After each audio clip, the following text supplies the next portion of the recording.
दिलवा के दुखवा जाके केकरा से बताई हम हो, केकरा से बताई हो।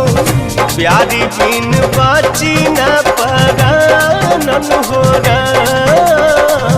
प्यारी बिन बाची नहीं परानन हो